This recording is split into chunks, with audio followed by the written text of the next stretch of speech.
안녕하세요. 주간 전망대입니다. 어느덧 398회에 이르렀습니다. 연말을 맞아 399회부터 401회 사이에 저희들 나름대로 400회 특집을 준비하고 있습니다. 올 한 해 코로나19, 영어로는 코비드19죠. 이 바이러스로 인해서 참 우리가 힘든 한 해를 보내오고 있습니다. 기업하시는 분들, 자영업자들, 학생들, 학부모, 남녀노소 할 것 없이 다 힘든 가운데, 그러나 또 증시를 보자면은 또 이렇게까지 드라마틱했던 해도 없었다고 볼 수 있죠. 오늘 1부에서는 2020년 증시 한번 뒤돌아보면서 다가올 새해 증시까지도 한번 전망해보는 시간 가지겠습니다. 함께해 주실 분 소개합니다. 펠리스 투자리서치의 김민수 대표님, 안녕하세요, 김 대표님. 네, 안녕하십니까. 네, 와이즈경제연구소 차영조 소장님, 안녕하세요, 소장님. 안녕하십니까. 네, 자, 두 분 오늘 또 만나셨습니다. 네. 예, 좋은 얘기 부탁드리고 여기서는 잘 시도는 안 했습니다만 두 분 나오시니까 조금 욕심이 생깁니다. 끝부분에 가서는 살짝 공짜로 종목 하나씩 좀. 예, 아닌 게 아니라 3월 달에 1,400대까지 떨어졌던 코스피 지수 지금 2,770, 80 여기서 조금 진통은 겪고 있습니다만 그야말로 드라마틱했습니다. 어떻게 김 대표님? 네. 개인적으로도 올 한 해 나쁘지 않으셨죠? 수익 측면에서. 네, 나쁘지 않았고 좋죠. 근데 이제 수익률은 그런 것 같습니다. 물론 지금 수익률을 바라보는 입장 쪽에서 올 한 해 참 꿈을 꾸고 있는 건가라는 생각이 들 정도로 네. 많이 변했고 많이 올라왔고 네. 그에 따라서 충분히 주식시장을 이용했다고 생각이 드는데, 근데 수익률을 지금 제가 보고 있는 수익률이 확정은 아닙니다. 항상 변하게 되죠. 시장의 상황에 따라서. 네. 특히 제 매매하는 특성상 끝까지 보고 꺾일 때 파는 스타일이기 때문에 길게 가는 스타일이시구나. 네, 그러다 보니까 지금 수익률이 제가 보는 수익률은 절대 아닐 것이다라고 생각하고 있고, 이 수익률이 제가 만든 게 아니라 시장이 좋아서 만든 거다라고 생각합니다. 그만큼 잘 될 때는 또 뒤도 돌아보고 좀 자중해야 되지 않을까 싶기 때문에 좀 그런 것도 챙기는 게 좋지 않을까 싶습니다. 혹시 주변에 네. 고객이 되셨던 지인이 되셨던 올 한 해 지금 이 증시에서 조금 힘들어하시는 분들도 계신가요? 네, 일단 가장 먼저는 지금 코로나19 때문에 힘들어하시는 분들이 너무 많다는 거. 예, 솔직히 요즘에 이래저래 주변 분들이나 아니면 사람분들과 만나서 얘기할 기회가 상당히 많아졌는데, 네. 그럴 때마다 느끼는 게 첫 번째는 너무 많이 힘드시다. 네, 그래서 지금 자영업자분들이나 특히 실업을 당하셔서 내가 앞으로 어떻게 살아야 될까라고 고민 많이 하시는 분들 상당히 많고요. 그럴 예, 때마다 그런 부분에서의 힘든 부분 우리 주변에 다 공감하고 다 이렇게 하실 텐데 네. 제 질문은 네. 시장에서 네. 올 한 해 같은 이런 흐름에서도 지금 시장에서 수익이 아닌 손실 때문에 고민하시는 분들도 혹시 계신가 해가지고. 네, 있습니다. 네, 그게 가장 또 안타까운 사실이고요. 네, 그런 쪽에서 일단 요즘 많이 만나보면서 느낀 점은 네. 옛날보다 어떤 저희 증권회사 재직 시절 때 손님들과 대화하고 하는 그런 여러 가지 개인분들의 성향보다 네. 지금 상당히 공부를 많이 하고 계십니다. 그렇죠. 그만큼 예, 적극적으로 예. 또 여러 가지 기사나 증권사 리포트를 보면서 저한테 드리면서 이걸 어떻게 생각하느냐라고 하실 분들도 있을 정도로 상당히 우리 개인 투자자분들께서 많이 올라오셨구나. 그냥 맹목적으로 받아들이시기보다 비판적으로 보신다. 그렇죠. 예, 같은 사실이라고 하더라도 지난번 방송 얘기할 때 이러지 않았었느냐 또 얘기를 하시면서 예. 깜짝깜짝 놀랍니다. 그래서 예. 많이 저도 공부를 더 열심히 해야겠다. 그리고 또 여러 가지 많이 또 확인하고 같이 또 얘기하는 기회를 만들어야겠다는 생각이 들고 있는데, 그럴 때마다 지금 하고 계시는 여러분들, 특히 개인 투자자분들께서는 잘하고 계십니다. 그래서 뭔가 화이팅하자는 말씀을 드리고 싶은데 거기서 이제 솔직히 지금 시장에서 참여를 하고 있으면서 충분히 이런 수익의 기회를 못 내고 계신 분들의 가장 큰 특징은 제가 보다 보니까 주도주를 못 쫓아가는 것 같습니다. 네, 특히 이제 처음부터는 시장이 대표적으로 대형주 중심으로 올라오기 시작하죠. 네네네. 그에 따라서 보통 이제 중간중간쯤마다 위기가 옵니다. 예. 즉 시장이 이 정도까지 올랐는데 더 갈까라고 하는 부분들. 네. 그러다 보니까 거기서 중간에서 정리를 하고 남는 현금을 가지고 그러면 이게 보통 보다 보니까 또 여러 가지 자료를 찾으시겠죠. 그러다가 좀 작은 종목이나 아니면 시장에 약간 좀 너무 소외된 종목 쪽으로 들어갔었을 때 잠깐 반짝하다가 또 시장 수익률을 못 따라간다. 그러면은 상대적으로 괴리감이 커지죠. 네. 그러면 지수는 이만큼인데 내 종목은 왜 이래? 라고 하는 분들도 이제 눈에 뜨다 보니까 이 격차를 얼만큼 또 어떤 줄여가느냐 이 부분도 상당히 또 중요한 숙제로 남는데 근데 그렇다고 하더라도 지금 어떻게 보면은 지수가 이만큼 갔기 때문에 내 계좌는 아직 못 쫓아갔다고 그래서 너무 조급해하실 필요는 없습니다. 지금이라도 혹시나 시장의 주도 세력은 분명히 나와 있습니다. 여러분들도 다 아시고 외국인들도 매매하고 하는 이런 어떤 주도 섹터가 있기 때문에 거기에 가까운 쪽으로 계속 포트폴리오를 맞춰가는 게 가장 큰 숙제가 아닐까 라는 생각은 계속 하고 있습니다. 알겠습니다. 네. 뭐 차수님도 같은 질문인데 시장에 오래 몸담아 오셨잖아요. 네. 올 한 해에 비견될 수 있는 때가 어떤 때가 있었죠?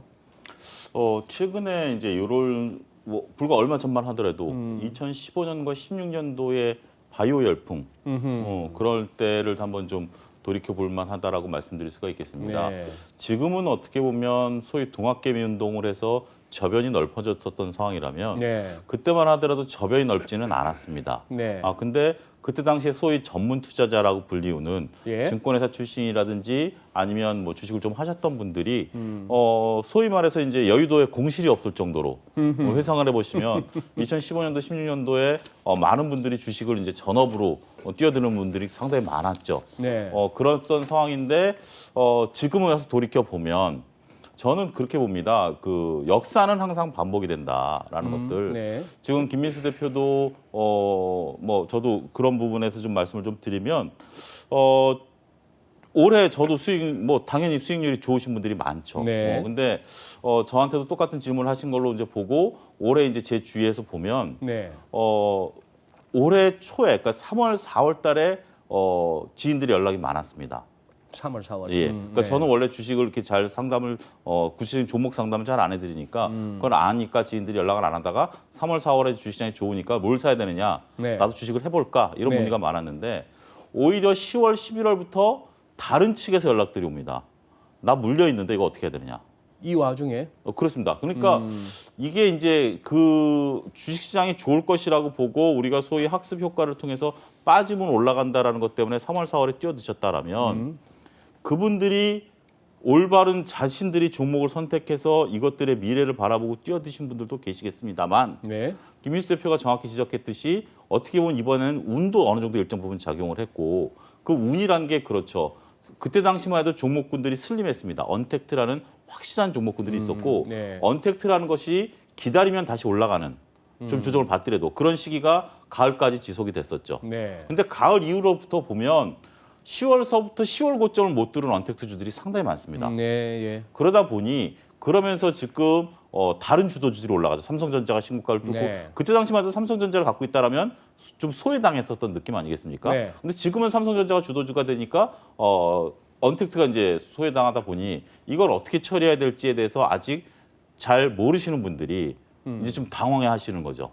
그런 모습들이 좀 보이기 시작한다라는 게 주식시장은 항상 시장이 좋을 때는 많은 분들이 참여를 합니다만 그 뒤에는 조금 이런 우리가 조심해야 될 부분도 분명히 있다. 그런 부분들도 좀 저는 높아시면서 좀 말씀을 좀 드리고 싶습니다. 그럼 바로 이어서 지금 삼성전자 말씀하셨으니까 예. 최근에 가장 주도주를 할 수 있는 삼성전자 그리고 SK하이닉스 지금 어떻게 보세요? 계속 간다. 고고. 저는 계속 갈 수는 있다라고 보여지는데 우리가 단순하게 9만 전자, 10만 전자를 부르짖을 수 있겠는가라는 부분들을 볼 때는 시기적으로는 조금 시간이 걸릴 수도 있다. 그리고 너무 9만 전자, 10만 전자까지 높이 보면 이렇게 키 높이를 보셔야 돼요. 삼성전자가 9만 전자가 간다라는 건 삼성전자 개별 종목이 아닙니다. 지수 종목이지 않습니까? 네. 삼성전자 9만 원 가면 지수가 몇 포인트를 가야 되죠? 어느 정도죠? 그게 3,000포인트가 훨씬 넘어서야 되는 그렇겠네요. 부분들인데 뭐 저도 정확히 계산해 보지는 않았습니다. 여러분들 그렇게 한번 생각해 보시면 우리가 지수를 끌어올리는다라는 삼성전자의 역할들을 감안하게 된다라면 단순하게 삼성전자만 놓고 9만 전자, 10만 전자 당연히 주식하는 입장에서 그걸 싫어할 사람이 어디 있겠습니까만은 요게 지수와 연관성을 좀 생각해 본다라면 우리가 너무 높은 기대를 갖기에는 조금 어폐가 있다. 그래서 결국 삼성전자를 갖고 계신 분들은 저는 그렇게 권해드리고 싶어요. 삼성전자는 포트폴리오에 있어야 된다라는 측에 저도 한 표를 던집니다만 네. 삼성전자를 몰빵하기에는 개인 투자자들이 지금 상황에서는 조금 힘에 부칠 수도 있다. 결국 포트폴리오 상에서 일정 부분 들고 가는 것이 조금 필요하지 않겠는가 그렇게 말씀드릴 수가 있겠습니다. 혹시 뭐 김 대표님은 반론 없으세요 지금 차순? 반론이 당연히 있죠. 반론이 없으면 제가 여기 있는 이유가 없지 않겠습니까? 좋습니다. 네. 지금 삼성전자나 SK하이닉스를 갖고 계시다고 한다면 가장 중요한 거는 앞으로 이제 내년 상반기 정도까지 나올 수익을 이미 담보를 잡아서 움직이는 상황들입니다. 그렇기 때문에 지금 입장 쪽에서 신규로 나 여기서 7만 원대에서 사서 앞으로 9만 원대까지 가겠다라고 하는 거는 제가 보기엔 지금 상황에서는 좀 어불성설 같고요. 거기서 그것만을 바라보기엔 좀 힘들다라고 봐야 될 것 같고요. 차라리 지금 신규 매수 자리는 아닙니다.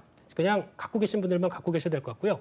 오히려 지금 시장에서 또 대형주가 이렇게 올라온 만큼 중소형주 쪽으로 계속 또 변화가 나올 겁니다. 지금 네. 최근에 기관들이 하는 일이 그렇게 보여집니다. 그렇게 되면은 지금 이제 삼성전자가 내년에 디램 업황이 개선되기 시작하고 거기다가 가장 중요한 게 비메모리 쪽이죠. 이쪽을 키우기 시작합니다. 네. 파운드리부터 네. 이제 드디어 중국의 TSMC 따라가려고 한다라고 하게 되면 뭐 따라가는 게 아니라 어떻게 보면 TSMC가 너무 잘 나가다 보니까 그에 따른 낙수 효과도 같이 있는 부분들이죠. 그러니까 이 부분들을 충분히 이용한다라고 하게 되면 이 관련된 종목들 더 사는 게 좋겠다라고 생각이 들고 있는데 그러면 이제 메모리 쪽에서도 디램보다는 아마 삼성전자 전략은 이제 현금을 또 잘 쓰는 방법들 쪽에 초점을 맞추게 되면은 디램 쪽에 적극적인 투자보다 제가 보기엔 낸드 쪽에 더 투자를 많이 할 것 같습니다. 예. 낸드 쪽에 투자를 해서 수익이 날 수 있는 대표적인 회사들 종목 얘기 쫙 갈까요, 그냥? 하시죠. 네, 좋습니다. 네, 뭐 네. PSK부터 뭐 지금 최근엔 또 외국인들이 원익 IPS를 많이 사고 있습니다. 이런 쪽에 대한 변화도 같이 이어질 가능성이 높은 상황 쪽에서 차라리 이제 비메모리 관련된 쪽은 앞으로 삼성전자가 가야 될 숙제라고 생각됩니다. 그러면 비메모리 관련된 쪽에서 대표적으로 EUV밖에 가장 또 눈에 띄는 게 없겠죠. 네. 그걸 통해서 계속 어떤 기술 격차를 TSMC와 좁혀가고 또 그래서 뭔가를 더 보여준다라고 하게 되면 우리나라의 EUV 관련된 쪽에서 제가 예전에 한 6, 7년 때 탐방 갔다가 처음 들었습니다. 그 회사에 대해서. 네. 근데 준비를 하고 있는데 아직 성과가 나올 듯 말 듯 하는 회사가 하나가 FST라고 하나 있습니다. 주가가 6천 원대 있다가 한번 많이 올랐다가 최근에 다시 조정받다가 움직이는데 이런 종목들 같은 경우 성과가 나올 것 같습니다. 게다가 또 지금 삼성전자에서 직접 지분을 투자한 SNS텍 같은 경우도 아마 추가로 여러 가지 소부장 측면 쪽에서 삼성전자가 충분히 이용할 만한 EUV 업체라고 생각됩니다. 그래서 그런 쪽도 눈여겨 보시되 모바일 쪽은 그만하겠습니다. 다음에 기회가 나오면 하겠습니다. 네. 너무 달렸습니다. 죄송합니다. 지금 거의 저는 2배속으로 듣는 느낌이에요. 네, 예. 그죠? 네. 어, 흥분하면 종목들이 저렇게 나오는 김민수 대표니까. 툭 건드리니까 막 쏟아지네. 예, 예. 자중하겠습니다. 죄송합니다. 최근에 이제 재밌는 게 네. 이게 말이죠. 어떻게 보면은 우리 동학개미 하면서 3월 중순 이후부터 어떻게 보면 여름까지 네. 뭐 사실 가을 이후까지도 계속해서 개인들이 엄청나게 받아냈습니다. 맞습니다. 요즘은 이제 하루로 해서 개인들의 순매수가 1조 넘는 거 뭐 종종 볼 수 있습니다. 종종 예. 볼 수 있죠. 그런 상황인데 최근 들어서는 개인이 또 보면은 빠지는 날 그렇게 한 1조도 샀다가 그 다음 날 또 반등 나오면 또 이렇게 순매도도 하고 네. 기관도 사고 뭐 외국인도 사고 기관이나 외국인들 가운데에는 어떤 뚜렷한 그건 안 보이는데 기관이 네. 우리가 흔히 듣는 얘기로 무슨 뭐 펀드니 뭐니 뭐 사모펀드니 공모펀드니 할 것 없이 거기에 대한 어떤 실망감을 차라리 내가 하겠다. 네. 그런 차원에서 돈이 많이 빠져나왔다. 그럼 기관이 사는 거는 고객 돈이 들어와서 산다기보다도 그냥 자체적인 프랍 트레이딩이라 봐야 됩니까? 그렇게 보셔야 될 것 같습니다. 그러니까 이제 기관들 같은 경우 우리가 그 3월서부터 가을까지 놓고 보면 계속 팔았죠. 예. 외국인들도 팔았습니다만 기관이 팔았는데 기관들 같은 경우 물론 사모펀드는 뭐 논외로 친다 하더라도 네. 공모펀드 같은 경우가 수익률이 상당히 좀 안 나왔죠. 네. 그리고 저희도 이제 방송에서 얘기를 했습니다만 펀드 매니저들 입장에서 보면 3월서부터 이렇게 급반등하리라고 본 펀드 매니저들은 그렇게 많지는 않았었던 것 같아요. 네. 적극적으로 주식을 못 담았었던 부분들도 있고 또 기관들도 자금들이 들어와 줘야 되는데 소위 말해서 우리가 3월부터 살 수 있었던 건 신규 자금들이었죠. 네. 그동안 물려 있으신 분들 입장에서 보면 좀 답답한 흐름들이 봄 여름까지 좀 진행이 되다가 그다음부터 이제 겨우 회복이 된 상태였는데 결국 맡겨보니 내가 수익률이 안 닿나. 그런 부분들을 제가 여기서 말씀을 드렸던 것 같습니다. 그래서 기관은 계속해서 팔 수밖에 없다라는 부분들을 말씀을 드렸는데 최근에 기관들 보면 증권사들이 자체 운용하는 자금들도 상당히 많습니다. 그리고 기금들이라든지 네. 이런 것들이 연말 수익률 관리라든지 이런 부분들에 있어서 들어오는 부분들이 있기 때문에 뭐 기관에서 개인 자금 빠지는 건 우리나라만 그런 건 아니죠. 미국도 지금 개인 투자 비중이 최근 내 몇 년 사이에 굉장히 많이 높아졌다라고 합니다. 네. 그런 것도 수치들을 보게 된다라면 직접 투자 올해는 가장 큰 화두였지 않았는가 그렇게 보여지는 상황이죠. 예. 수급 얘기 조금만 더 해볼게요. 저 외국인들은 네. 먼저 올 한 해 다 갑니다만 지금도 뭐 아마 연초부터 따지면 한 23조, 25조 팔았을걸요. 네. 그 정도 예. 순매도 누적이. 네. 그러면은 네. 단순무식하게 네. 그만큼 팔아제낀 거 내년에는 다시 살 수 있다고 봐도 됩니까? 그보다 그 판 부분들 누가 소화했느냐가 더 중요하지 않을까요? 누가 소화했죠? 저희 개인이죠. 화이팅하는 개인 투자 개인들이죠. 예, 다 소화를 거의 이렇게 뭐야 연합인포맥스 같은 데서 이렇게 투자자들 매매 동향 보면은 기관하고 외국인 판 걸 갖다가 개인들하고 또 뭐랄까 기타법인이 다 샀더만은. 그렇습니다. 네. 뭐 자사주와 함께 예, 같이 들어온 부분 보게 되면 거의 100조 가까이 올해 산 걸로 보여지고 있습니다. 시장의 주인이 바뀌는 과정이죠. 주인이 바뀐다. 네. 그런 쪽에서 봤었을 때 지금 또 하나는 재밌는 현상 중에 하나가 코스닥 시장의 종목들의 매매 패턴을 보게 되면은 이제 코스닥의 또 주인도 개인들로 들어갔습니다. 그런 쪽에서 종목 동향을 보게 되면 이제 과거에 못 보던 현상들이 많이 나옵니다. 보통 보게 되면은 저희가 뭐 호가라든가 이런 종목들 움직임이 나올 때 네. 보통 보면은 호가가 보통 보면은 이제 종목이 막 움직이기 시작하면서 이제 막 호가에 팔자가 쭉 들어오기 시작하지 않습니까? 네. 좀 그런 게 과거 같은 경우 이제 매수세가 들어오기 시작하면서부터 어떤 매도 호가를 잡아먹는 이런 흐름들이 과거에 보지 못했던 속도로 빨리 올라옵니다. 그 제가 느꼈던 부분들보다 좀 그게 많이 차이가 나는 것 같더라고요. 그래서 코스닥 시장의 중소형주 쪽에서는 이런 변화가 많이 있구나라는 쪽도 한 번은 느껴보는데, 근데 솔직히 좀 약간 그 과열된 측면도 나올 수 있는 게 제가 한 또 방송에서 셀트리온에 대해서 조금 부정적인 시각 쪽에 얘기를 드렸더니 뭔 욕을 먹으려고 그렇게 무모한 네. 짓을 하셨어요? 저는 그래도 보이는 대로 얘기를 하다 보니까 셀트리온 테슬라는 함부로 얘기하면 큰일 나요. 저는 그때 처음 알았습니다. 제가 테슬라를 그렇게 얘기했다가 초반부터 지금까지 낙인이 찍힌 놈입니다. 예, 그래서 이게 어떤 약간 주주의 입장 쪽으로 반대하면서 이 댓글에 폭탄이 떨어질 줄은 몰랐습니다. 네, 그래서 뭐 다 좋습니다만 네. 그래도 제가 드리고 싶은 얘기는 뭐 이제 시장의 트렌드와 맞게 또 시장의 뭐 어떤 최근에 또 백신 치료제가 또 핫하지 않습니까? 네. 그렇다고 하더라도 일단 확인될 수 있는 그러니까 즉 내가 최선을 다해서 뭐 재무제표나 그리고 또 기업 내용들을 충분히 아는 다음에 그 다음에 대응하는 게 좋은데 거기서 너무 내가 이 주식을 샀다고 너무 강성 주주로 그러니까 즉 나는 내가 듣고 싶은 것만 들을 거야. 나머지는 내가 쪽은 다 내 편이 아니야라고 생각할 정도로 하시기에는 좀 너무하지 않을까 하는 생각도 살짝 합니다. 오늘 또 댓글 안 좋은 거 달리겠네요. 죄송합니다. 아까 삼성전자하고 SK하이닉스는 언급이 됐고 그러면은 자 우리 차 소장님이 네. 올 한 해 이렇게 시황 전문가로서 또 이렇게 전략가로서 뭐 저만큼이나 욕 많이 먹은 한 해인데 아니 카카오를 갖다 13만 원대부터 저희 나오셔갖고 사라 하셨던 분이에요. 맞습니다. 이 방송에서 처음 카카오를 언급했습니다. 카카오 사라 하셨고 그때 네. 김 대표님은 현대차를 막 네. 콜하셨고 네. 그렇게 됐는데 자 그 카카오를 갖다 조금 이제 차익 실현하라 한 이후에 카카오가 조금 더 날아가고 나서 욕 많이 드셨잖아요. 예, 맞습니다. 자 지금 질문은 예. 우리뿐만 아니라 미국도 네. 지금 안 그래도 무슨 뭐 페이스북에 대해서 반독점 소송이 걸리거나 무슨 이런 상황인데 뭐 아마존도 EU에서조차 구글도 미국 법무부가 이런 게 들리는데 이른바 이 언택트들 네. 어떻게 많이 세차게 달려왔는데 어떻게 보시나요? 그러면?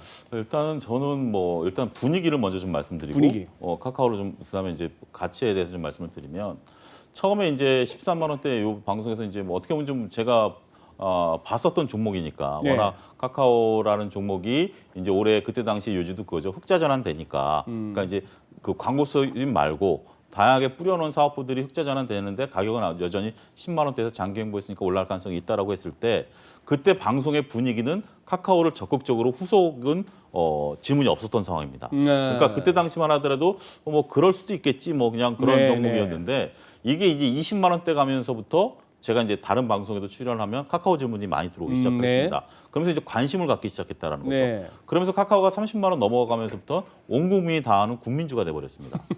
그러면서 40만 원까지 갔었는데 과연 이제 주식을 하는 저도 이제 꽤 주식을 오래 했더라고요. 근데 국민주가 된 주식이 추가적으로 상승하기에는 쉽지 않다.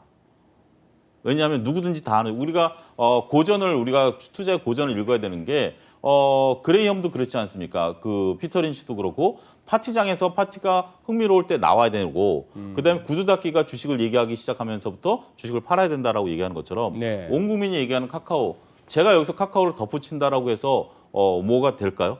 그럴 정도이기 때문에 저는 카카오가 지금 PER이 10배, 아니 100배 수준인데 과연 여기서 추가적인 상승 여력은 우리가 주식은 막대 잡기 게임이라고 저는 표현을 드리고 싶은데 누가 과연 모르는 사람이 막대를 잡겠는가라는 부분들이죠. 저는 오히려 지금 상황에서는 저한테 카카오를 살래 현대차를 살래 하면 저는 현대차를 적극적으로 사겠습니다.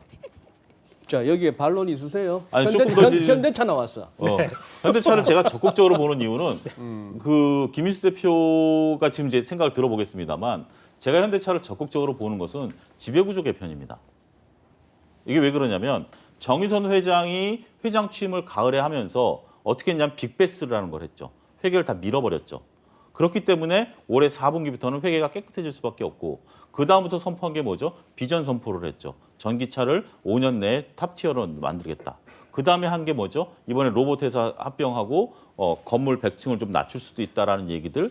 그 다음에 새로운 지분에 대한 투자들 이런 것들이 일련의 과정들을 보면 저는 내년에 현대차 그룹이 상당히 재밌을 수 있겠다.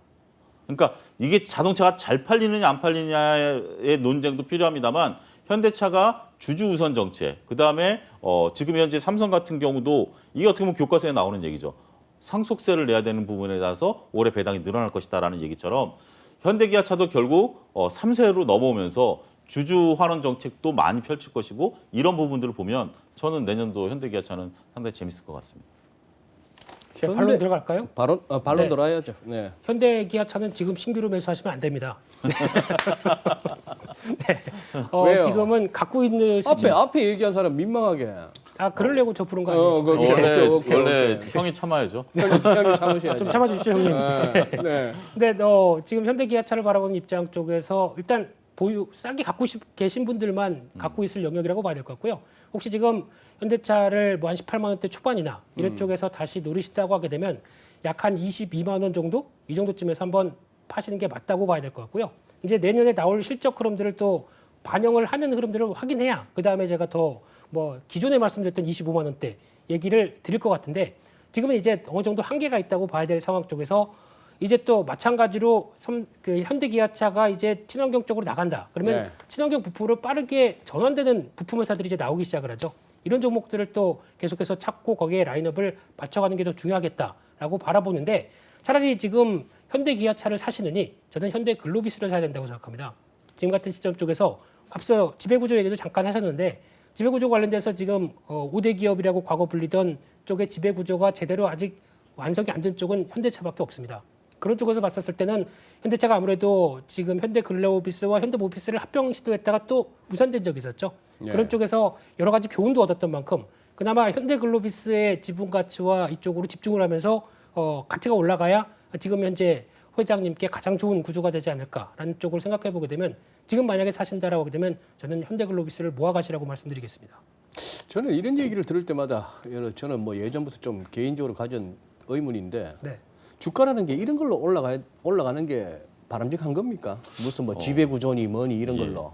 그렇죠. 돈 잘 물론 버는 회사가 주가가 올라야죠. 그 주가의 가장 근본적인 거는 저는 양손을 들고 말씀을 항상 드리는데 양손? 예, 한쪽에는 EPS. 우리가 이제 믿는 것은 기업이라는 게 이게 무슨 뭐 금도 아니고 비트코인도 아니고 가장 우리가 앙드레 코스톨라니가 얘기하는 주인과 산책하는 개의 기준은 뭐냐면 결국 주가는 EPS에 수렴한다. 기업의 가치에 수렴한다라는 거고 그다음에 그거를 유동성을 공급하는 게 PER이다. 저는 이게 수준이 맞아야 주가가 나온다라고 보는 부분들인데 물론 정확한 날카로운 지적이십니다. 말씀하신 것처럼 지배구조가 개편 갖고 올라가겠느냐라는 부분들도 있겠습니다만 우리가 이제 주식이 올라가는 게 EPS도 중요합니다만 PER을 만드는 게 스토리라고 본다라면 스토리. 예, 스토리 부분에 있어서 그런 것들이 주식 시장에 있어서의 주주 친화 정책을 이제 표명한다라든지 아니면 회계상을 한번 밀어냄으로써 그런 것들이 깨끗해진다라든지 이런 것들에 따라서도 주가는 움직일 가능성도 있다라는 거죠. 결국 그러면서 집중해서 EPS를 끌어올리지 않겠는가 그렇게 보는 관점입니다. 예. 우리 또 2배속으로 말씀하실 수 있는데 김 대표님 할게요. 자, BBIG 빨리 점검 들어갑니다. 네, BBIG요? BBIG. 네. 바이오. 네, 바이오 쪽이요. 네, 바이오 쪽은 별로 관심은 없는데 그래도 지금 눈여겨볼 수 있는 게 예전에 소장님께서 잠깐 언급했던 SK 같은 경우는 다시 보셔야 될 것 같습니다. 특히 지금 어느 소장님?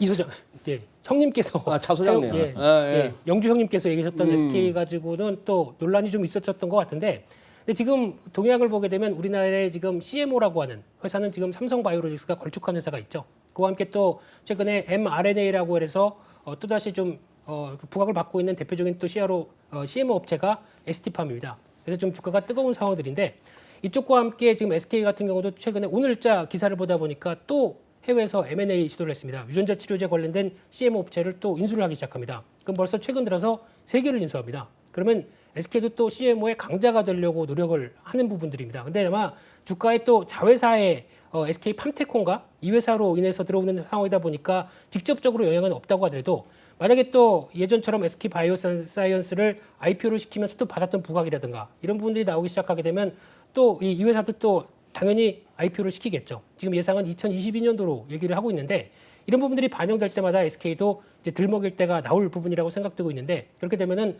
CMO 관련된 쪽에 또 하나의 강자가 이쪽에서도 나올 수 있겠다라는 쪽으로 바라보고 있고요.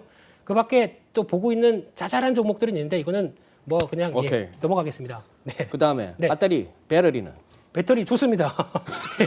배터리는 지금 사야 됩니다. 인터넷은 인터넷은 그냥 갸우뚱합니다. 그냥 조정을 좀 많이 받는다. 게임은? 게임은 딱 한 종목만 보고 있습니다. 펄어비스 검은 사막을 해보셨던 게임 유저라고 하게 되면은 해보다 보니까 빠져들어서 펄어비스 애찬가가 됐는데 이제 붉은 사막이 나오기 시작하죠. 이거에 대해서 아마 제가 보기엔 다음 판호의 타자는 펄어비스라고 생각합니다. 근데 뭐 될지 안 될지는 그건 제가 중국인들한테 물어보지는 못하는데 중국인들이 가장 사랑하는 또 하고 싶은 게임의 대표 주자가 검은 사막입니다. 이제 무슨 얘기하는지 잘 모르시죠? 게임 얘기하다 보니까 너무 이제 멍하신 것 같아가지고 눈빛이 좀 멍해지죠. 네, 예. 네, 그 정도로 하겠습니다. 네. 자, 반론. 네, 아니 저는 100% 김민수 대표의 이번만큼은 동의합니다. 이번만큼은 동의한다. 예, 왜냐하면 나머지 부분들 근데 저는 좀 우려스러운 게 개인 투자자분들이 반대로 생각하시는 분들이 많은 것 같아요. 어떻게요? 제가 접촉해 보면 네. 아직 바이오, 게임, 인터넷의 비중이 좀 많고 최근에 보면 이런 거 물타기에 대한 문의가 저한테 좀 종종 들어요. 이런 것들에 좀 물려 있다라는 부분들인데 이거 물타기하면 어떻게 하느냐라는 부분들인데 대부분의 바이오는 이렇게 차트만 봐도 언제입니까? 그 8월이나 9월쯤 고점에서 아직 못 가고 있는 건데 저는 그런 거보다 물타기 할 돈 있으면 차라리 2차 전지를 사라. 2차 전지를 사라. 2차 전지나 반도체를 들고 그건 내년도를 관통하는 그 업종이고 종목이기 때문에 이거는 4차 산업에 있어서는 쌀이다. 그걸 사지. 근데 많은 분들이 이제 그러죠. 쉬우니까 물타기를 하시는데 저는 이번 그 얘기한 김민수 대표 의견에 100% 동의합니다. 또 뭐 그린 뉴딜 하는 쪽은 그린 뉴딜도 쉽게 말씀드리면 이쪽도 친환경이 저희가 이제 보통 그렇게 보셔야 될 것 같습니다. 이제 다 유럽을 시작으로 해서 친환경 쪽에 들어가기 시작한다 그래서 우리도 이제 하다 보니까 친환경이 대세다라고 보시면 안 되고요. 이게 쉽게 말씀드리면은 탄소 제로 쪽으로 가다 보니까 글쎄 제 얘기는 스토리는 아주 그럴듯하고 섹시한데 네. 진짜 사셔야 됩니다. 이쪽도 사야 됩니다. 무조건 사야 돼? 사야 됩니다. 왜냐하면 지금 분위기 우리가 지금 최근에 나오고 있는 뭐 CS 윈드나 뭐 삼강 M&T 이 종목 가고도 또 욕을 많이 먹었는데 결국은 가긴 가는데요. 근데 중요한 부분들이 이런 종목들이 이제 과거에 저희가 언택트를 바라봤을 때 성장주의 개념까지도 같이 연결시킬 수가 있습니다. 그러니까 즉 지금 당장 나오는 것보다 이제 시장의 흐름들이 그쪽으로 몰아가고 있고 또 이제 미국까지 그리고 또 일본까지 다 동참을 하면서 시장이 점점 커지는데 그런 쪽으로 이제 저희가 계산기만 가지고 따질 수가 없는 부분들이죠. 그러니까 지금 실적이 이런데 주가는 이만큼이다 보니까 지금 뭐 예상 뭐 PR 기준으로 봤을 때 주가가 얼마다 이렇게 따질 수 없는 부분들이 이게 생각보다 빨리 다가가고 있습니다. 저희 현실에.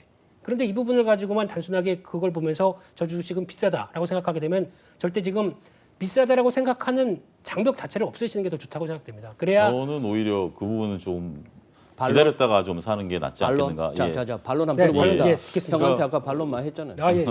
그러니까 이제 저도 그 스토리 부분은 굉장히 좋고 스토리는? 우리가 어차피 파리 기후 협약 이후에 우리 인류가 가야 될 방향은 맞습니다. 맞는데 과연 거기서 우리가 이제 구체적인 안이 저는 없다. 왜냐하면 주식을 하기 위해서는 지금 기대감으로 주가가 올라가는 부분들은 인정하겠는데 저는 기대감으로 올라가는 주식이 가장 위험스럽다. 결국은 이게 이제 차관이 생기고 정부 조직이 생기고 예산이 나오면 그때부터 실질적으로 올라간 종목이 나오지 않겠는가. 관심은 갖되 아직은 좀 이르다. 오히려 전 살려면 이거와 관련된 오히려 그린 뉴딜 정책과 맞물려 있는 게 바로 2차 전지다. 어차피 뭘 하든지 간에 2차 전지는 다 들어가야 되니까 차라리 그런 것들을 선취면하는 게 낫지 지금 직접적인 관련주들을 사는 것은 조금 기다리는 게 오히려 좀 보수적인 입장에서는 맞지 않겠는가. 저는 그렇게 말씀드리고 싶습니다. 올 한 해 우리 시장이 코스피 코스닥 할 것 없이 굉장히 글로벌 증시 같이 놓고 보면은 아웃퍼폼했습니다. 네. 인정하시죠? 네. 제일 큰 이유는 뭐라고 보세요? 개인의 힘과 관심과 참여도라고 생각이 들고 있고요. 그만큼 쉽게 말씀드리면은 어떻게 보면 그동안 주식하게 되면은 그냥 단순하게 봤었을 때 저거 잘못 사면은 패가 망신하는 정도라고 했던 인식이 바뀌는 게 저는 가장 중요한 변화라고 생각됩니다. 근데 지금 어떻게 보면은 내가 지금 어느 정도 현금이 있는데 이걸 가만히 두게 되면은 물가 상승률에도 미치지 못하는 마이너스까지 간다라고 하게 되면 상대적인 손해를 보는 부분들이죠. 이를 어떻게 보면 적극적으로 운영해야 되는데 운영할 때 가장 큰 압박은 정부가 여러 가지 투자자들을 계속 막고 있는 상황이죠. 대표적으로 부동산도 그렇겠지만 이런 쪽으로 압박을 시도하다 보니까 그러면 내 자금들을 키워갈 때가 어딜까라고 봤었을 때 그러면 그래도 충분히 기업을 연구하고 그에 따른 실적과 배당과 뭐 여러 가지를 봤었을 때 주식시장이 그나마 가장 적합하겠다라는 쪽으로 들어오면서 나오는 가장 현실적이고 현명한 판단이라고 생각됩니다. 근데 그게 지금 일어나는 거는 저는 좋은 현상이라고 생각되고 있는데 그런 쪽에서 이제 단기적으로는 과열만 좀 조심하면 되지 않을까라는 생각입니다. 지금 이 기조에서 크게 너무 걱정할 필요는 없고 뭐 제가 매크로에 대해서 얘기하고 싶은 부분은 전혀 없고요. 근데 오늘 FOMC 회의에서도 그 파월 의장이 딱 한마디 했지 않습니까? 주식시장에 대해서. 뭐라고요? 네. 지금 금리를 비교해 봤을 때는 지금 주식시장이 그렇게 비싼 수준이 아니다라고 나왔습니다. 주식 관련된 쪽은 그 한마디가 딱 나왔습니다. 네. 결론은 연준 의장도 지금 주식시장에 대해서 그렇게 크게 부정적이지 않다라고 저는 느꼈습니다. 그렇기 때문에 지금 분위기 쪽에서 조정을 너무 크게 받을 걸 생각하신다든가 오히려 조정을 받는다고 되면 매수 기회겠죠. 근데 지금 기조로는 제가 보기에 내년 3월 달에 저희가 공매도가 또 다시 재개가 되죠. 그 전까지 확정됐습니까? 예? 지금 네. 분위기를 띄우고 있습니다. 그쪽으로 예. 아마 거의 될 것 같습니다. 되는 것 같습니다. 애들 너무 물론은- 오래 네. 됐기 때문에. 네. 예, 근데 시행이 되기 전까지는 제가 보기엔 시장은 계속 꾸역꾸역 올라갈 것 같습니다. 그렇기 때문에 저는 그 부분에서 좀 강한 반론을 좀 펼치고 싶습니다. 강한 반론. 예. 김인수 대표의 얘기가 틀린 얘기는 아닙니다. 근데 저는 일반적인 그러니까 김인수 대표나 우리 소장님이나 저나 같은 사람들이 주식하는 거에 대해서는 당연히 찬성을 합니다만 일반 투자자분들이 일반 개인분들이 은행 수익률 대비해서 지금 은행에 놔두면 인플레이션 감안하면 마이너스인 건 당연하죠. 그렇다고 해서 주식으로 뛰어드는 것을 그리고 주식을 해야 된다라고 얘기하는 것은 저는 강한 거부감이 있습니다. 무엇이냐면 저축과 투자는 다른 분야입니다. 근데 저축처럼 모으기만 해서 주식을 사서 장기 보유한다라는 얘기를 하는 것은 저는 상당히 위험할 수도 있다. 왜냐하면 저축을 함으로써 내가 손해보는 것보다 금리 손해보는 것보다 투자를 해서 자본의 손실을 보는 게 더 클 수도 있다. 따라서 우리가 생각하셔야 될 게 이자 수익이 적으니 주식을 한다라는 것은 제가 볼 때는 논리상 안 맞고 이자 수익이 적으니 난 주식을 하겠다. 그러면 나는 주식을 하기 위해서 직장 생활하는 거 못지않게 공부를 하고 노력을 하겠다라면 괜찮지만 그렇지 않고 이자가 적으니 단순하게 주식을 사 모으겠다. 장기적으로 보유를 하겠다라는 것은 저는 굉장히 위험할 수도 있는 시각이다. 그렇게 좀 반론을 하고 싶습니다.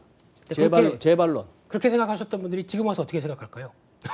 근데 올해의 경우는 그렇지만 우리가 긴 시계열로 놓고 보면 우리도 주위에서 봐왔지 않습니까? 긴 시계열로 놓고 봤을 때 정부에서 이번에 여름에 이제 그랬죠. 2천만 원 이상 과세를 하겠다라는 부분들을 갖고 상당히 정부가 욕을 먹었었는데 정부가 나온 보도 자료를 보면 저 원문을 봤는데 3년 동안 2천만 원 이상 수익이 난 게 전체 투자자 이게 금융감독원이 거래소에서 자료를 받아서 한 건데 95%가 3년 동안 2천만 원도 못 본 거예요. 5%만 과세가 되니 3년 동안 2천만 원 번 사람 5%만 과세가 되니 우리는 과세를 하겠다라는 게 정부의 방침이었는데 물론 정부가 물러서긴 했습니다. 하긴 했습니다만 이러한 자료들을 놓고 봤을 때 그 준비성 없이 뛰어드는 주식시장이 얼마만큼 위험할 수 있는가에 대한 인식도 저는 분명히 우리 주식하는 분들도 경고를 해야 된다라고 말씀드리고 싶어요. 알겠습니다. 그러면은 다 좋다예요. 뭐 3,000원 이제 그다지 어려운 레벨로 안 보이고 이제 뭐 3,200 내년에 그런 얘기도 나오고 합니다만 자 그래도 오늘 두 분한테 살짝 그래도 빠져나갈 구멍은 제가 또 진행자로서 하나씩은 마련해 드리려고요. 뭐 지금 다 그래요. 제발 좀 폭락 좀 마라. 어? 나 지난 봄에 못 들어갔는데 폭락 좀 마라. 좀 주식 좀 사게 하는 분들이 많아요. 그래서 조정 그다지 겁을 안 내요. 그런 분위기. 뭐 이런 어떤 저금리 환경, 뭐 이른바 하는 총재를 비롯해서 많은 분들이 기회 있을 때마다 말하지만 실물 경기와 자산 시장의 이 괴리 엄청나죠. 지금 이 그야말로 이런 상황 하에서 매달 영업도 못하고 적자는 쌓이는 가운데에 참 분통 터지는 우리 자영업자들이 많고 중소기업체들 많고 그런 상황 하에서 주식 간다, 사상 최고치 경신 이런 뉴스가 그다지 기쁘게만 받아들이지 않는 국민들도 많고 이런 상황입니다. 자, 그런데 마지막 클로징 멘트입니다. 그래도 혹시나 이런 소리 들리면은 좀 우리가 조금은 주식하시는 분들 조심하자 싶은 거. 먼저 우리 김 대표님하고 차 소장님하고 마무리하시죠. 지금 시점 쪽에서 저는 갖고 있는 제가 보통 단기 계좌랑 중장기 계좌를 같이 운영하는데 네. 단기 계좌는 모르겠습니다만 중장기 계좌는 한 주도 팔고 싶은 생각이 없습니다. 중장기는 한 주도 팔고 싶지 네, 않다. 일단 내년 3월 달까지는 끌고 갈 생각입니다. 그런 쪽에서 봤을 때 적어도 내년 상반기까지는 유지를 하는 게 좋겠다라고 보여지고 있고요. 네. 그런 쪽에서 봤을 때 지금 기점에서 이제 노이즈가 나올 만한 부분들은 이제 계속 체크를 해야 되겠죠. 근데 그냥 노이즈라고 생각합니다. 노이즈가 나왔을 때는 또 적극적으로 이용하는 게 좋겠다라고 생각이 들고 있고요. 그중에서 또 클로징 멘트이다 보니까 지금 시점에서 그래도 접근한다라고 하게 되면 저는 건설주 잘 보셨으면 좋겠습니다. 건설주, 건자재주 내년에 정책 변화와 함께 또 크게 반응할 수 있는 대표적인 섹터다 보니까 이쪽 잘 보시고 대응하셨으면 좋겠습니다. 이상입니다. 예, 알겠습니다. 차 소장님. 저는 그 제가 만든 용어인데요. 투자의 유아기에서 빨리 벗어나 싶다라고 말씀드리고 싶어요. 이게 뭐냐면 우리가 이제 어릴 때 선생님도 이제 손주 볼 나이가 좀 되셔 아직 좀 모르셨는데 곧 됩니다. 예. 근데 이게 아기들 보면 그렇잖아요. 엄마 나 오늘 뭐 입어야 돼? 엄마 나 오늘 뭐 먹어야 돼? 근데 주식 하시면서 그렇죠. 주희한테 차 소장 뭐 사야 돼? 언제 사야 돼? 언제 팔아야 돼? 그게 투자의 유학이거든요. 유아기. 예. 투자의 유학에서 벗어나시도록 말씀을 좀 드리고 싶고요. 지금 상황이 그 시기인 것 같아요. 여러분들이 지금 갖고 계신 종목을 어떻게 해야 될지 모를 때는 일단 현금화하시는 게 맞다. 지금 다들 이걸 가지고 이제부터는 기다리는 그 가을까지는 기다리면 무조건 올라가는 장이었다라면 이제부터는 수익률이 차별화될 가능성이 높다.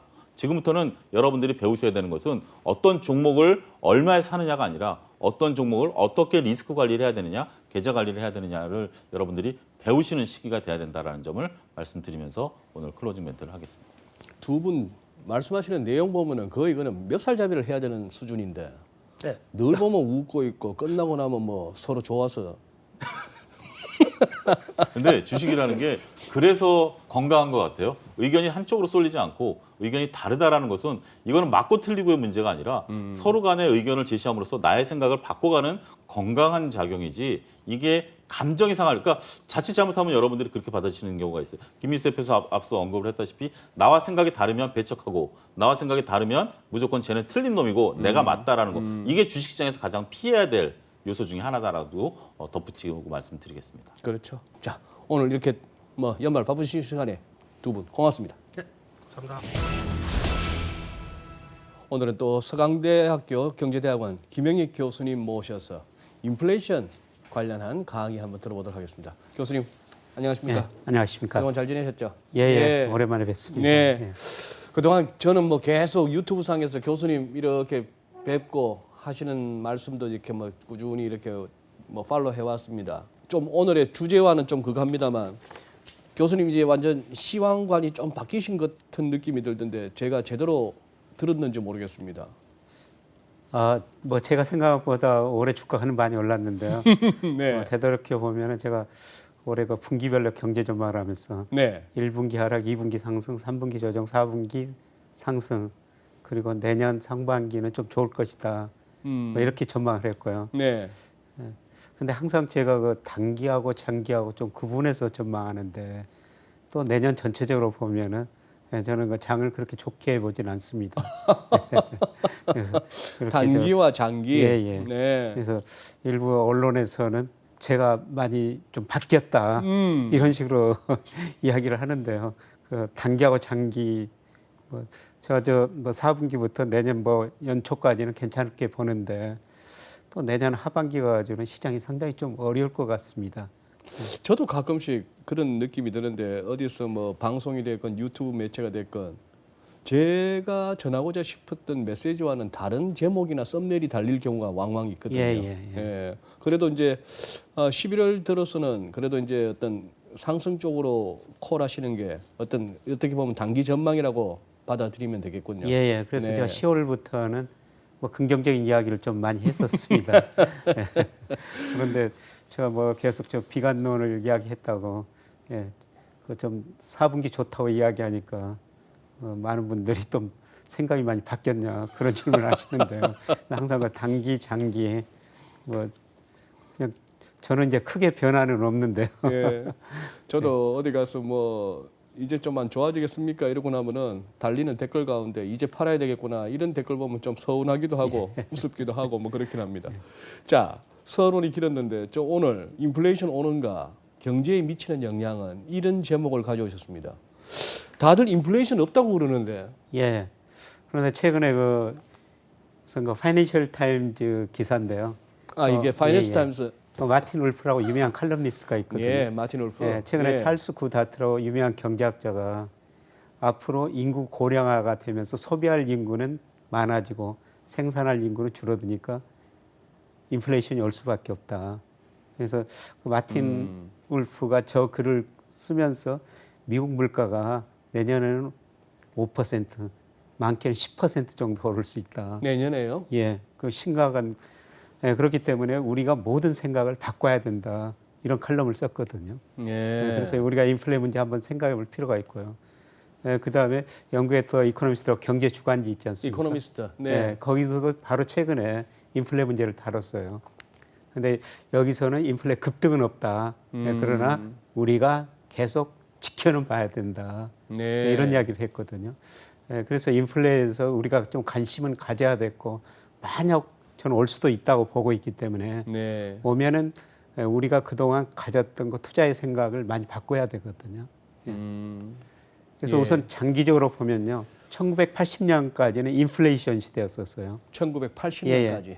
1980년에 우리 소비자 물가가 30% 넘은 적도 있었고요. 네. 예, 미국도 15%까지 간 적이 있었어요. 네. 그러니까 70년대 1차, 2차 오일 쇼크, 79년에 2차 오일 쇼크가 있으면서 사실 오일 쇼크 때문에 저렇게 물가가 올랐거든요. 예. 예, 저렇게 물가가 오르니까 미국이나 우리나라나 가감히 금리를 인상하면서 물가를 안정시켰죠. 예, 그 다음에 이제 물가가 떨어지면서 그 이후로 뭐 거의 40년 가까이 디스인플레이션 시대가 시작됐거든요. 어떻게 보면 70년대, 80년대 한 20년 남짓은 각 전 세계 대학에서 경제학과들은 전부 어떻게 하면 인플레이션 좀 여기 예. 잘 대처해 볼까 이런 걸로만 고민할 예. 때 아니었습니까? 예. 예, 그러다가 이제 인플레가 오랫동안 없어지니까 뭐 인플레이션은 죽었다. 예, 경제학계에서 통화라는 자는 죽었다. 예, 이런 이야기가 많이 나왔었거든요. 교수님 그런데 여기서 디스인플레이션하고 디플레이션하고는 개념적으로 어떻게 구분할까요? 그러니까 인플레이션이라는 건 물가가 지속적으로 상승하는 지속적으로 현상이고, 상승하는가? 그다음에 디플레이션이라는 건 물가가 지속적으로 하락하는 현상. 디플레이션은 예, 1995년 일본이 한 10년 동안 디플레이션을 겪었거든요. 그다음에 디스인플레이션은 물가가 오르긴 오르는데 매우 안만하게 오르는 현상. 그게 디스인플레이션. 예. 오르기는 오르는데 네. 그래서 지금 우리나라 그래서 중앙 인플레이션율이 플러스이긴 한데. 예. 네. 그러니까 우리나라나 미국 중앙은행이 지금 소비자 물가로 통화 정책 목표치 2%를 잡고 있지 않습니까? 네. 예, 그런데 우리나라는 최근 몇 년 동안 1% 미만이고요. 미국도 1%, 2% 사이거든요. 그렇죠. 그러니까 목표치 네. 이하로 네. 이런 걸 이제 디스인플레이션이라고 이렇게 부르는 거죠. 네. 예, 그런데 이제 그 인플레가 시작될 수도 있다. 파이낸셜 타임즈나 이코노미스트가 지적을 하고 있거든요. 네. 근데 만약 인플레가 시작되면은 우리 그 투자에 대한 생각을 모두 바꿔야 된다는 것이죠. 어마어마한 패러다임의 변화죠. 예, 예. 네. 그러면은 그동안 왜 그 디스인플레이션이 안 느냐? 그냥 수요 공급 측면에서 물가를 따져보면요. 네. 그래서 그 GDP 갭률이 마이너스였었어요. 대부분.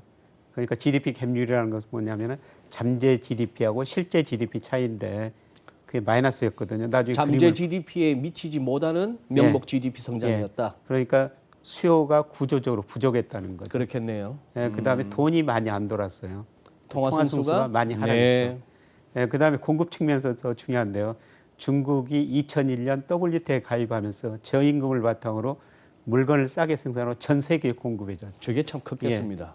예, 그다음에 미국에서는 2000년대 정보통신 혁명이 있어가지고 생산성이 증가했거든요. IT 혁명, 예, 그다음에 여러 거 유통 구조 혁신이 있었습니다. 아마존 같은데 이마트. 예, 이마트. 예, 그러다 보니까 공급층에서 물가 안정이 있었다는 거죠. 그래서 물가 안정 요인을 한번 살펴보면요. 이것도 제가 연구했던 이코노미스트 그림인데요. 그 아웃풋 갭이라는 게 실제 GDP하고 잠재 GDP 차이거든요. 네. 그러니까 대체로 보면은 실제 GDP가 잠재 GDP 계속 밑돌았었어요. 밑돌았네요. 예. 그래서 전 세계 경제가 능력 이하로 성장했다는 거죠. 그렇습니다. 그냥 계속 초과 예, 공급이었었다는 겁니다. 예. 그래서 이게 인플레이션하고 밑에 이코노미스트가 비교했는데 거의 모양 같지 궤적이 않습니까? 거의 비슷합니다. 그러니까 네. 경제가 공급이 수요를 초과하다 보니까 수요가 부족하다 보니까 물가가 안정될 수밖에 없었다. 예. 네. 그다음에 이 돈이 너무 안 돌고 있어요. 그렇습니다. 밀턴 예. 프리드만이라는 경제학자가 인플레이션이란 언제 어디서나 통화적 현상이다. 돈 풀면 물가가 오른다고 그랬는데요. 화폐적 현상이다. 네. 뭐, 근데 네. 엄청나게 돈을 풀어서 물가가 안 오는 이유는 돈이 안 돌았다는 안 겁니다. 돈다. 그래서 통화 승수라는 것은 보통 강의 통화 M2를 번원 통화로 나눈 거거든요. 근데 우리 통화 승수 보면요. 2008년에 26배 정도 됐었어요. 네. 근데 지금 15배로 떨어졌습니다. 그다음에 일본은 일본은 뭐 8배 갔다가 한 2배. 워낙에 낮았군요. 예. 미국도 뭐 9배 갔다가 지금 서너 배 안팎. 그러니까 전 세계적으로 지금 통화 승수가 급격하게 떨어지니까 돈을 아무리 많이 풀어도 돈이 안 돌기 때문에 물가가 안 올랐던 것이죠. 그러면 어디 잠겨 있는 거죠, 돈이? 주로 저 개인들이 현금으로 많이 가지고 있습니다. 그러니까 우리나라도 이 통화 승수가 떨어지려면은 우리 한국의 이 지불 준비를 올렸거나 아니면 현금 통화 비율이 늘었거나 둘 중에 하나인데요. 그런데 한국의 2008년이나 2020년이라 요금 예금의 지준율 7% 부과한 거거든요. 그거 손댄 적이 없어요. 근데 저렇게 통화 승수가 떨어졌다는 것은 우리 가게들이 현금 통화를 많이 가지고 있다는 거죠. 가게뿐만 아니라 우리 기업들도. 일단 한국은행 자금순환표 보면요. 올 6월 말 현재 우리 기업들이 가지고 있는 현금 자산이 무려 728조 원 됩니다. 그러니까 기업도 현금 가지고 있고 가게도 현금 가지고 있고 이 돈이 안 돈다 보니까 돈이 저렇게 많이 풀렸는데도 불구하고 물가가 안 오른 게 된 거죠. 교수님, 이런 어떤 통화 성수 얘기 나오고 이런 거 할 때마다 제가 이제 어디서 저 지인이 야, 그런 거 뭐 가끔씩 방송에서나 강의에서 듣는데 들을 때마다 나 복창이 터지는 아주 막 열불이 난다. 예. 무슨 뭐 남아 도는 돈이 그렇게 많고 현금이 나는 먹고 죽을라 해도 돈이 없다. 예. 그 돈 다 어디 갔느냐. 예. 그러면 혹시 돈은 그렇게 그동안에 이런저런 금융위기 이후 무슨 뭐 팬데믹 이후 그렇게 풀려났다는데 부자들만 지금 돈이 더 가서 더 안 써도 되는 부자들한테만 돈이 더 많이 가서 그렇죠. 예, 차별하죠. 차별화. 예. 그러니까 네. GDP보다도 이 통화량이 훨씬 더 금융자산이 더 많이 늘어났거든요. 네. 예, 그거는 부자들만 더 부자 돼 있다는 겁니다. 예. 그래서 GDP 성장률은 낮으니까 사실 고용 창출 능력 경제가 떨어져 가지고요. 고용은 그렇게 많이 안 되는데 이 금융자산만 많이 늘어다 보니까 부자들은 더 부자가 됐다는 겁니다. 네. 예. 그다음에 더 중요한 게 이 공급적 측면인데요. 2001년에 중국이 WTO 가입하거든요. 지금 우리가 살펴보는 게 왜 인플레이션이 없었던가 하는 이유죠. 예, 예. 네. 이거는 이제 공급 측면에서 이야기인데요. 네, 네. 대표적으로 이제 미국하고 중국 관계 설명하기 위해서 이거 말씀을 드리는데요. 2001년에 중국이 WTO 가입하고 작년까지 미국하고 교역에서 5조 1,400억 달러 정도 무역 흑자를 냈습니다. 미국 중에서 적자 냈죠. 근데 미국 입장에서 보면은 월마트에 가면은 중국산 제품이 절반 이상이거든요. 그렇겠죠. 그러니까 중국 사람들이 물건 싸게 생산해 가지고 예, 미국 물가가 안정됐다는 것이죠. 그 다음에 물가가 안정되니까 금리가 안정되고요. 또 중국 사람들이 저렇게 많이 미국으로 수출해도 돈 벌어가지고 저 돈 일부가 좀 미 국채를 사줬어요. 네, 네, 그러니까 미국 금리가 더 낮아졌죠. 네. 그러니까 미국 소비자 입장에서 보면은 중국이 물건 싸게 공급해줘 물가 낮춰주고 또 미국 국채 사가지고 금리 낮춰주고 그러니까 소비를 더 늘렸죠. 그래서 이 과정에서 중국 경제 성장을 했습니다만은 미국 가게들이 돈을 너무 많이 빌려서 가지고 미국 가게들이 부실해진 겁니다. 그래서 미국 지금 불균형이 심화됐다. 어떻든 뭐 대표적으로 제가 미국을 들었습니다만은 우리나라도 어떻습니까? 사실 제가 중국 그 사이트에서 가끔 물건을 한번 사보거든요. 네, 정말 쌉니다. 정말 싸요. 예. 그래서 얼마 전에 그 PT 사이더 운동화가 흐렸길래 15,000원 주니까 굉장히 쓸만한 게 옵니다. 쓸만한 게 왔습니까? 면도기 15,000원짜리도 쓸만합니다. 한 번은 저 시험 삼아 4,000원짜리 물건 한번 주문 한번 해봤어요. 네, 시간은 걸리지만 옵니다. 시간은 걸리는 운송료가 하나도 없습니다. 아하. 근데 어떻게 제가 그런 신발 면도기를 우리나라에 생산하는 거 15,000원 주고 사서 쓸 수 있습니까? 근데 품질 괜찮은가요? 예. 지금 계속 쓰고 있는데 고장 안 나고 쓸만합니다. 그러니 필립스가 면도기가 팔릴 수가 있나? 그래서 저도 그러는데 바로 더 미국 사람들이 중국 때문에 물건을 싸게 사가지고 공급 측면에서 중국이 전 세계 물가를 낮춰놨다는 것이죠. 예. 예, 그 다음에 2000년대 그 IT 거품이 붕괴되긴 했습니다만 이때 그 정보통신 혁명이 있어가지고요. 각 산업의 생산성이 굉장히 많이 증가했어요. 네. 미국의 생산성인데요. 80년에서 95년까지 연평균 1.5% 증가했는데 90년대 중반부터 2007년까지 2.8%나 거의 2배 가까이 생산성이 증가했거든요. 생산성이 증가했다는 것은 같은 물건을 더 싸게 생산할 수가 있었다는 거죠. 네. 근데 최근에 미국 생산성이 지금 다소 그 둔화되고 있습니다. 네. 이게 이제 현재로 보면 물가 상승 요인이 되고 있는 것이죠. 그래서 이런 것들이 이제 물가 안정 요인이었는데요. 이제 그런 요인들이 반대로 변하고 있다는 겁니다. 전 세계 정부가 지금 엄청나게 돈을 쓰고 있지 않습니까? 네. 그다음에 돈 풀고 있습니다. 그래서 아마 내년 2022년 가면 GDP 갭률이 거의 플러스나 아니 마이너스가 완전히 없어질 거라는 거죠. 그동안 GDP 갭률이 마이너스였기 때문에 수요가 부족이기 때문에 물가가 안정됐는데 그게 해소될 거라는 거예요. 수요 측면에서. 그다음에 공급 측면에서는 이번에 그 보호무역주의를 해가지고 예. 각 생산을 자기 나라에서 나중에 그림으로 하나씩 좀 보여드리겠지만 자기 나라에서 해야 된다는 겁니다. 그다음에 중요한 거는 중국이 전 세계에 물건을 싸게 공급했는데 중국이 이제 소비 중심으로 성장한다고 쌍순환 전략을 펼치고 있거든요. 예. 중국이 자기들이 생산한 걸 거의 다 자기들이 소비할 거라는 겁니다. 그리고 중국 임금도 많이 올랐거든요. 예. 그다음에 출산율이 워낙 저하되다 보니까 인구 고령화되다 보니까 이건 전 세계적인 현상이죠. 전 세계적인 현상. 네. 제가 그림 하나씩 보고 네. 말씀드리겠습니다. 그다음에 정책 차원에서 인플레이션을 유도할 수 있다. 그다음에 미국의 경우는 달러가치 하락하니까 특히 미국이 인플레가 가장 빨리 올 수 있는 나라로 볼 수가 있습니다. 돈 가치가 떨어지니까. 예. 네. 지금 전 세계가 지금 엄청나게 돈을 풀었거든요. 예. 이것도 이코노미스트 제가 그림을 이용한 겁니다만은 저 오른쪽에 뭐 OECD 세계 통화 증가율 보면은 뭐 저 1988년 이때 한번 굉장히 높은 상승률 보였습니다만은 전 세계가 지금 엄청난 돈을 풀고 있고요. 네. 특히 미국의 M2 증가는 제가 여기 그림 안 그려놨습니다만은 지난 그 11월 보니까 전년 동기 대비 25%입니다. 미국이 제일 돈을 많이 풀었어요. 네. 근데 사실 우리나라는 돈 증가율이 그렇게 많지 않습니다. 우리나라는 우리나라 네. M2하고 더 넓은 범위의 통화 LF인데요. 뭐 증가율 보면은 전 세계가 10%, 미국은 25%가 넘었는데 우리는 저 9% 안팎이거든요. 네. 우리는 상대적으로 돈을 덜 풀었다는 예, 것입니다. 예. 그래서 전 세계가 이렇게 돈을 많이 푸니까 어느 정도 수요가 증가할 것이다. 그래서 수요 측에서 인플레 요인들이 서서히 발생하고 있다. 그렇게 볼 수가 있고요. 이번에 코로나로 세상이 많이 변하고 있다. 그런데 그러네요. 세상 그 코로나 변화는 여러 가지를 적어놨습니다만은 뭐 저 GVC라고 있거든요. 글로벌 밸류 체인이라고 네 글로벌 번째 밸류 제가 체인. 적어놨습니다만은 네. 이게 뭐냐면요. 예, 그동안 세계에서 가장 물건을 싸게 생산할 수 있는 곳에 생산해가지고 그걸 교역했거든요. 이번 근데 코로나 이후로 보니까 미국이 이렇게 마스크 하나도 제대로 생산 안 했지 않습니까? 그거를 자기 나라에서 혹은 멕시코에서 그 DVC, RVC 리즌을 예. 네네. 그러면은 도메스틱.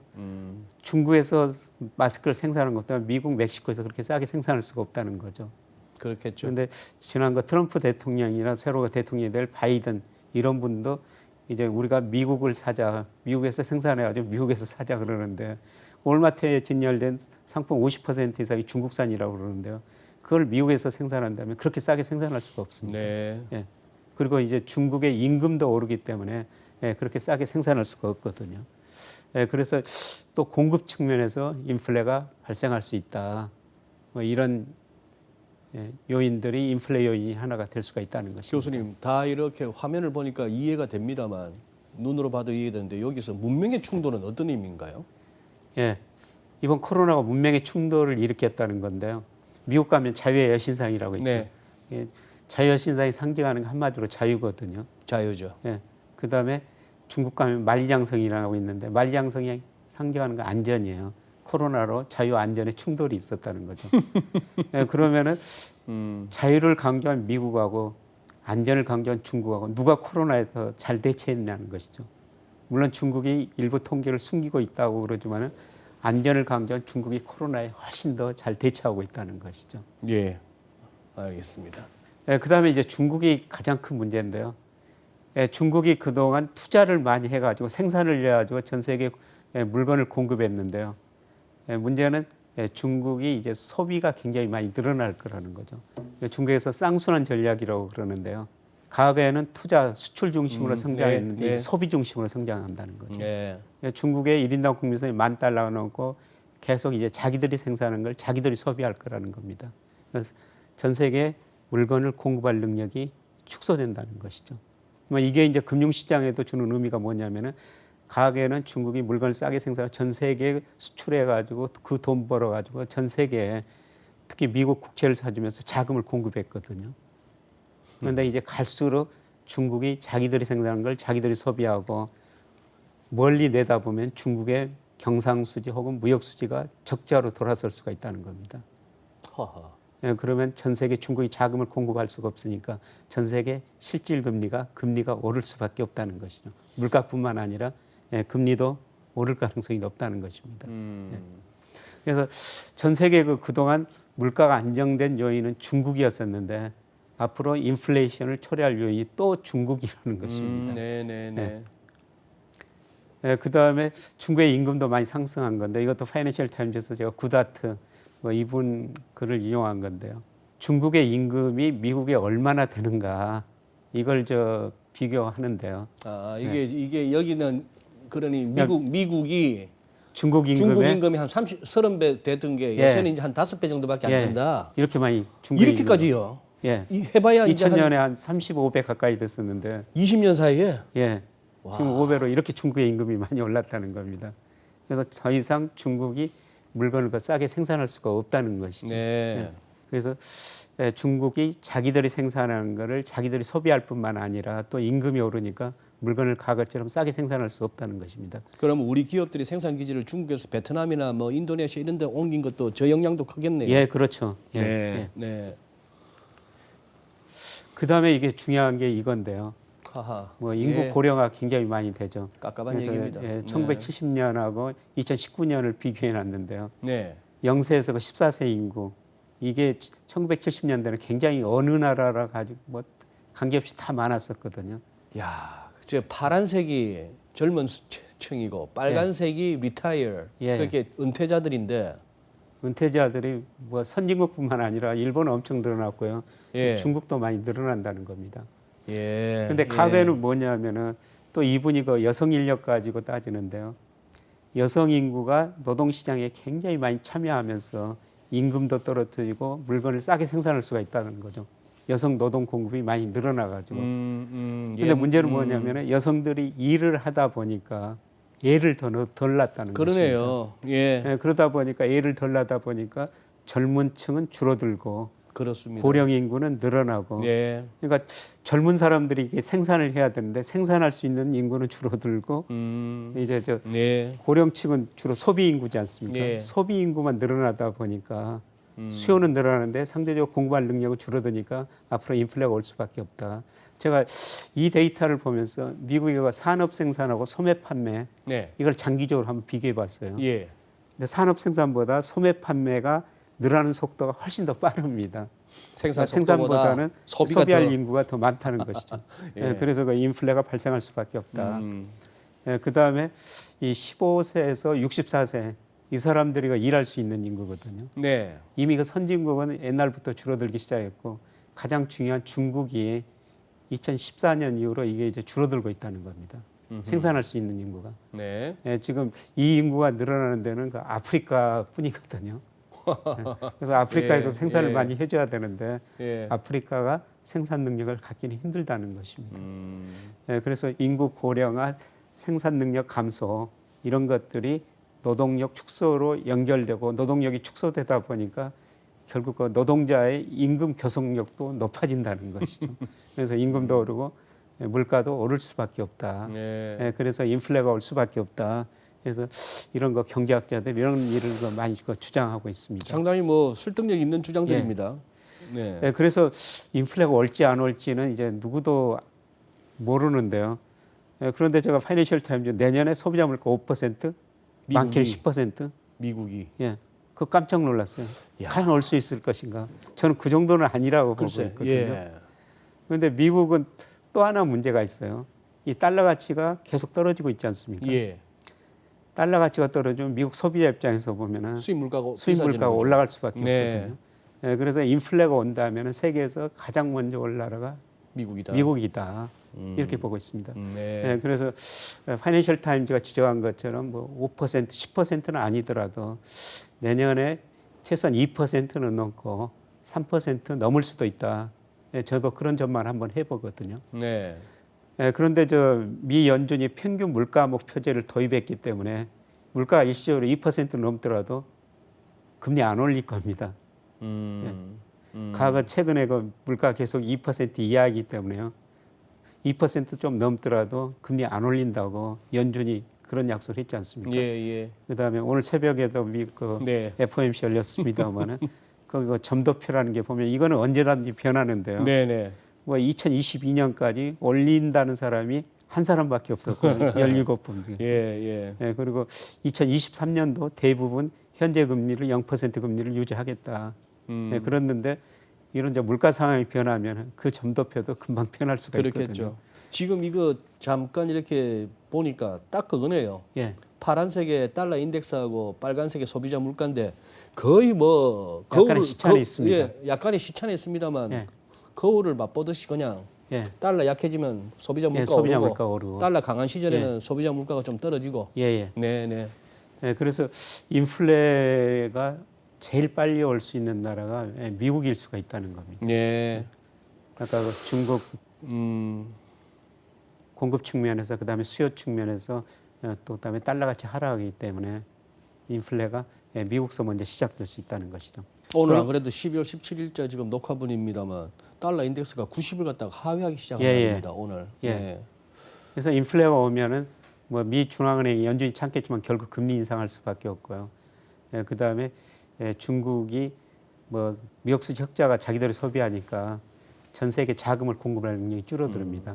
그리고 저는 뭐 요새 자산가의 거품이 발생했다고 생각하는데 그 거품이 붕괴될 수가 있고 가장 큰 문제가 지금 전 세계가 부채에서 성장하고 있거든요. 그 한계가 도달할 수가 있다는 것이죠.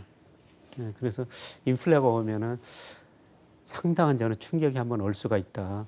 안 올 수도 있지만은 우리가 인플레 지표를 굉장히 관심을 갖고 지켜야 된다. 교수님 잠깐만요. 넘어가기 전에 네. 예, 아까 이 슬라이드에서 이 부분은 바로 느낌이 옵니다. 빚 많으면은 인플레이션이 왔을 때 금리 올라가고 해서 뭐 빚 많은 사람들이 힘들어지는 상황인데 예. 거기서 인플레 했을 때 바로 자산 가격 거품 붕괴. 우리 주식 투자자분들은 제일 이렇게 목덜미가 서늘해지는 표현인데 예. 그 연결고리는 어떻게 되는 거죠? 지금 자산 가격에 제가 보기에는 주식 특히 부동산에도 거품이 저는 끼고 있다. 네. 뭐 꺼져봐야지 알겠지만은 근데 인플레가 오면은 지금 자산가의 거품이 가장 중요한 요인이 저금리 때문이거든요. 예, 금리를 올리면은 그만큼 자산 가격이 떨어질 수밖에 없다. 물론 안만한 인플레 시대에는 자산가격이 같이 올라요. 근데 예. 인플레가 심화되면은 금리 올리면은 자산 가격이 폭락하게 되거든요. 그래서 지금 전 세계가 지금 2008년, 2020년 위기를 겪으면서 각각한 재정 정책, 통화 정책 써가지고 경제 주체가 너무 부실해지고 있어요. 선진국은 지금 정부가 부실해졌고요. 그다음에 신흥국은 기업이 부실해졌죠. 예. 네. 예, 그다음에 이거 정부 한번 부실해진 거 보세요. 정부. 이거는 IMF 자료인데요. 네. 예. 지금 정부 공공부문 부채가 주로 정부 부채인데요. 지금 파란 색깔이 예. 어드밴스드 선진국들. 예, 선진국들 네. 지금 2차 대전 이후 최고치거든요. 네. 2차 대전 이렇게 부채가 많았을 때 전쟁도 일어났다는 겁니다. 부채가 너무 많으니 예. 아이 막 그냥 그래서 이 부채를 담요판을 엎었군요. 예, 어떻게 전쟁을. 줄이느냐? 가장 좋은 방법은 경제가 성장해 가지고 명목 GDP 성장률이 부채 그 금리보다 더 높으면은 저 부채가 자동적으로 줄어들거든요. 그게 가장 바람직한 방법인데 저 부채 비율을 줄이려면은 정부가 인플레를 일으킬 수도 있어요. 그러니까 정부 대비 저 부채 비율이 분모의 GDP가 명목 GDP가 들어가요. 분자에 정부 부채가 들어가니까 분모가 커지면 되거든요. 명목 GDP가 커지려면은 인플레가 발생하면은 명목 GDP가 커져가지고 인플레를 정부 차원에서도 유도할 수가 있다는 거죠. 별로 네. 좋은 방법 아닌데 지금 이렇게가 높거든요. 예, 우리나라는 지금 사실 우리나라도 문제죠. 97년 외환위기 때 기업 부채가 GDP 대비 100% 가가지고 우리 외환위기를 겪었지 않습니까? 이때는 우리 가계가 GDP 대비 가계 부채가 46%, 정부 부채가 8%밖에 안 됐어요. 예, 그래서 정부하고 가계가 건실했기 때문에 외환위기 쉽게 극복할 수 있었거든요. 많은 고통이 있었지만. 네. 그런데 지금 기업 부채가 다시 외환위기 수준 바로 직전까지 갔습니다. 기업 부채도 외환위기 수준까지 갔는데다가 예, 가계하고 정부는 보니까 특히 더 가계 부채가 많이 늘어나. 가계 부채가. 예. 네. 이런 문제를 어떻게 해결할 것인가, 예, 우리의 과제입니다. 그래서 만약 금리를 올리게 된다면은 전 세계가 부채 문제로 한번 진통을 겪게 될 거라는 겁니다. 안 그래도 뭐 최근에 마리오 드라기 전 22 총재가 이제 뭐 현직 벗어났다고 자기가 실컷 이런 상황 만들어 놓고 부채 상환의 문제 좀 신경 써야 된다고. 그래서 전 세계가 2008년 이번 위기를 겪으면서 부채가 너무 많이 증가했거든요. 네. 근데 우리나라는 사실 인플레보다는 디플레를 더 우려하는 현재 상황이에요. 우리가 GDP 디플레이터인데요. 한때 GDP 디플레이터가 물가가 떨어졌어요. 그래서 저런 네. 것 보고 우리가 디플레에 빠지지 않느냐 이런 우려도 했으면 다행히 최근에 디플레가 오르는데요.